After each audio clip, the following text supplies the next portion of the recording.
أعوذ بالله من الشيطان الرجيم. بسم الله الرحمن الرحيم.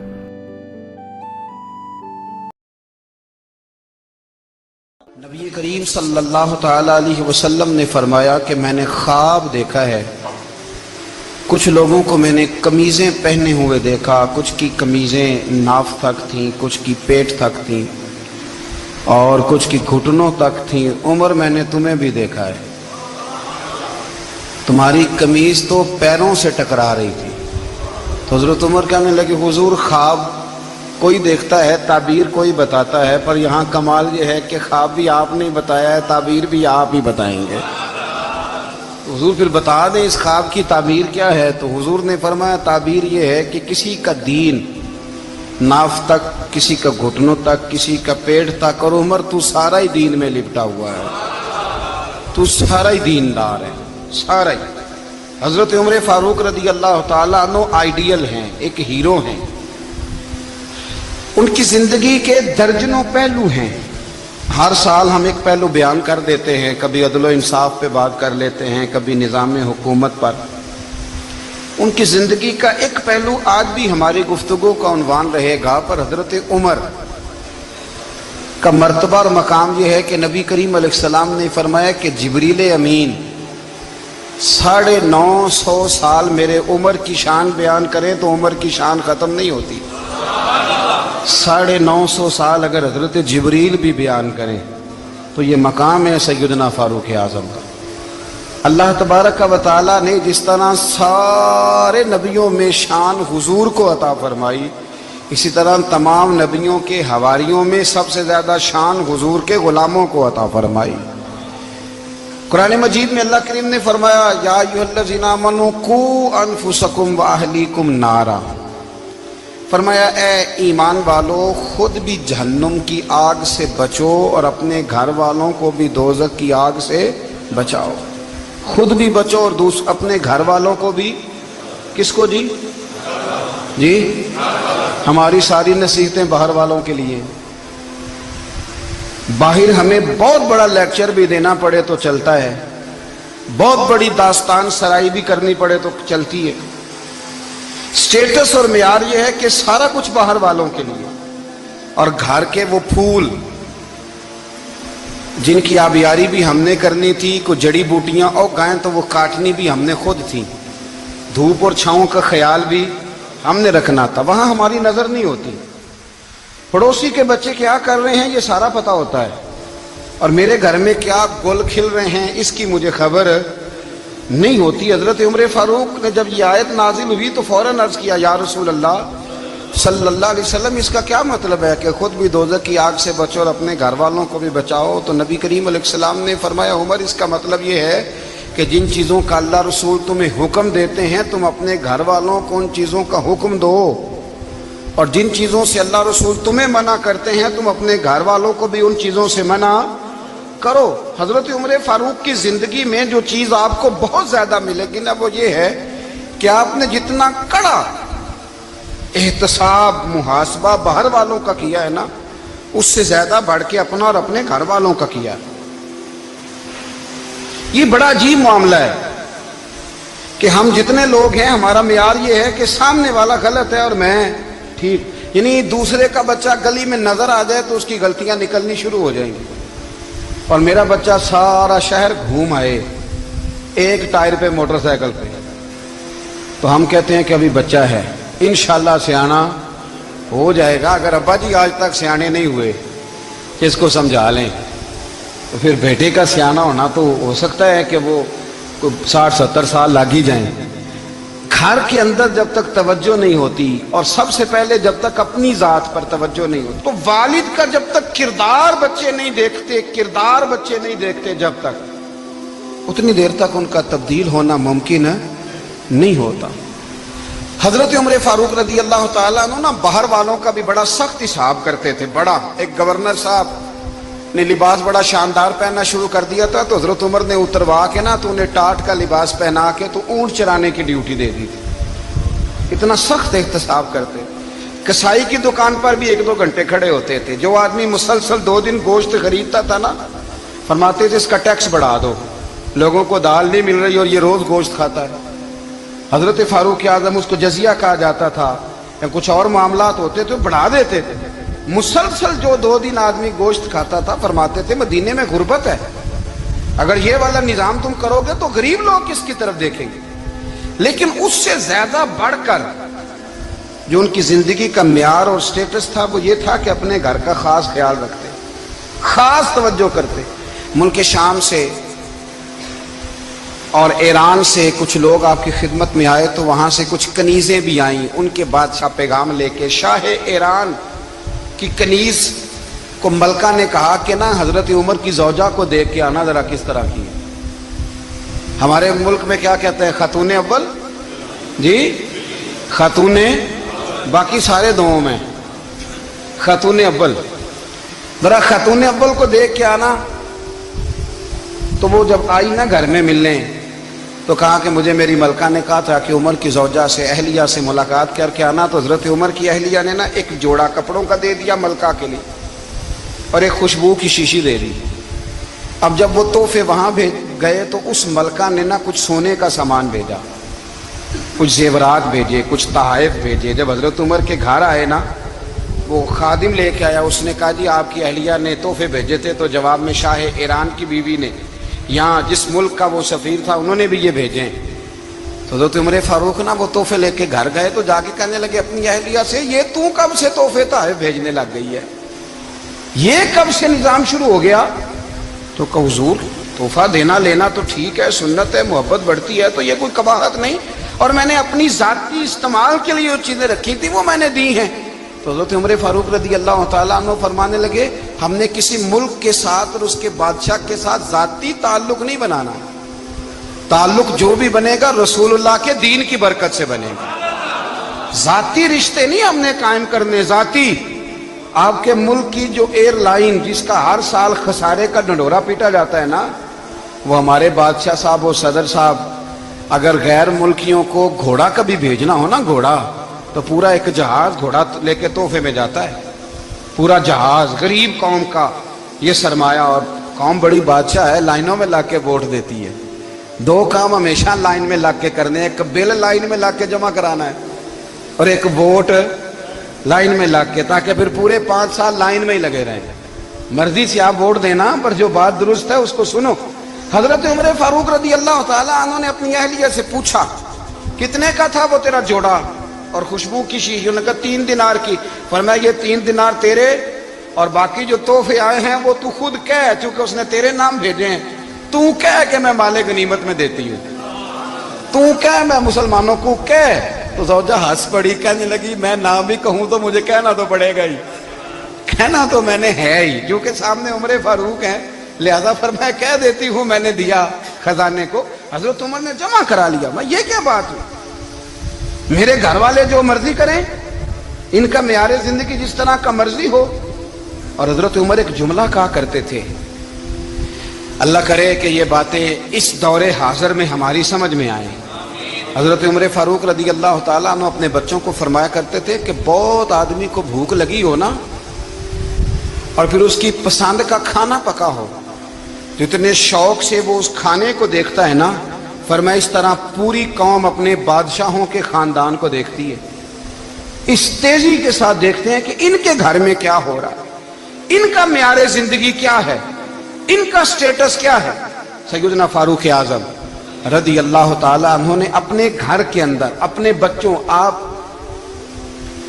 کے بچے دونوں کاروبار کے لیے مصر گئے,